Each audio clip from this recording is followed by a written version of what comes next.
I went over in some of the last episodes where statutes and commands in the Bible about sexual relationships are not anti-polygamy, based solely on the reference to a wife in the singular. So in 1 Corinthians chapter 7, verse 2 says, "But because of the temptation to sexual immorality, each man should have his own wife and each woman her own husband." The singular wife referenced is not evidence against polygamy.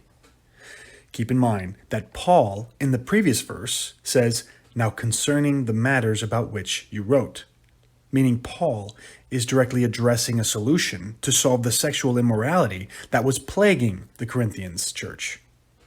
What were the sexual sins that they wrote to Paul about? Chapter 5 says that a man had sexual relations with his father's wife. Chapter 6 warns against sleeping with a prostitute.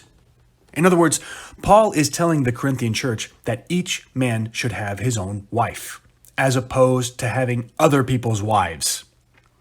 This is a teaching against the type of sexual immorality that was already prohibited in the Mosaic Bible, things like adultery and prostitution.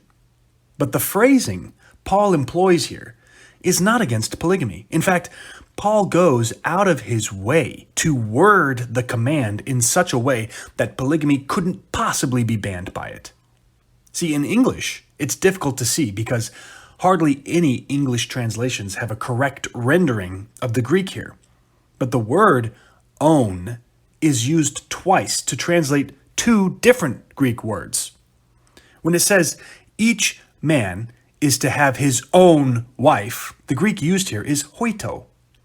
Each man is to have hoito wife. And when it says each woman is to have her own husband, the Greek word used here is idios. Each woman is to have idios husband. Hoitau is Strong's Concordance 1438, and it is defined as a self-reflexive pronoun. So it means himself or of himself. And idios is Strong's Concordance 2398. And it's defined as one's own or distinct. But we need to dive a little more into how Paul is using these words and why he uses different words to communicate what English translations are not communicating. Own is the same word as own, but hoito is not the same word as idios. And I want to stress here that these two words, hoito and idios, are purposefully employed here by Paul for a specific purpose. He is not being loose at all with his choice of words, because he is extremely consistent in distinguishing between how the man has sexual relations with the wife from how the wife has sexual relations with the husband. The word hoito is always used by Paul to denote how the man has relations, and in this case, sexual relations with the wife. And the word idios is always used by Paul to denote how the woman has relations with the husband. A few examples are in order. In Ephesians chapter 5, verse 22, Paul says, "Wives, submit yourselves to your husbands as to the Lord," or "Wives, submit yourselves to idios husbands as to the Lord." And in verse 28, he says, "Husbands must love their wives as they love their own bodies," or "Husbands love their hoito wives as they love their hoito bodies." And that a man who loves his wife loves himself, or a man who loves hoito wife loves hoitau himself. Hoitau always describes how a man relates to the wife, and idios is how the wife relates to the husband. Consistently, in Titus chapter 2, verse 5, Paul says that wives are to be obedient to their own husbands, or to their idios husbands. So this consistency is important. In 1 Corinthians chapter 7, verse 2, under the context of how husbands and wives are to have each other in a sexual way, this use of different words Paul uses shows that Paul does not teach that husbands and wives sexually relate to each other in equal, identical ways. It's important for us to look at and better understand the meaning of these two words, hoitau and idios, since Paul uses them in such a consistent way. The word hoitau in verse 2 is in the genitive form, which means it is a self-reflexive, possessive form of the word. So the passage is literally saying each man is to have to himself the wife. A self-reflexive genitive word is communicating exclusive ownership. That's what self-reflexive means. It refers to ownership by the self, as opposed to ownership by others. It is not shared ownership. The man has the wife to himself and nobody else. She is not to be the wife of another. This exclusive ownership is inherent to the word, a quality that is missing in the word describing how women own their husbands, idios.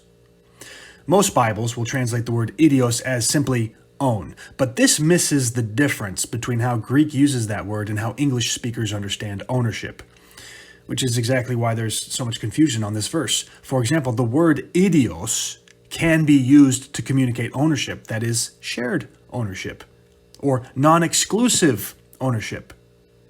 For example, in John chapter 4:44, Jesus testified that a prophet has no honor in his own hometown, his idios hometown. The hometown is the prophets, but not exclusively the prophets. Or even in the verse immediately after 1 Corinthians 7:2, verse 4 says, the wife does not have authority over her own body, idios body, but the husband does. And likewise, also the husband does not have authority over his own body, idios body, but the wife does.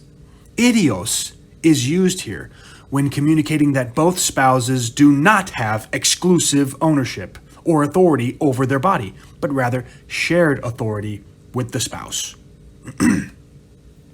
Now, I want to say here that the word idios could also be understood in a situation where exclusive ownership is in view, such as in Luke 6:41, where Jesus asks how his disciples could not see the log that is in your own eye, or log that is in your idios eye, where the person's eye is not shared with another person, but is exclusively the person who is being referred to.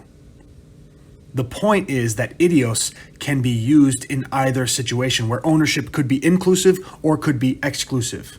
And it has room in its usage in a way that the word hoitau does not have room, because hoitau, being a self-reflexive word, does have an exclusive ownership connotation.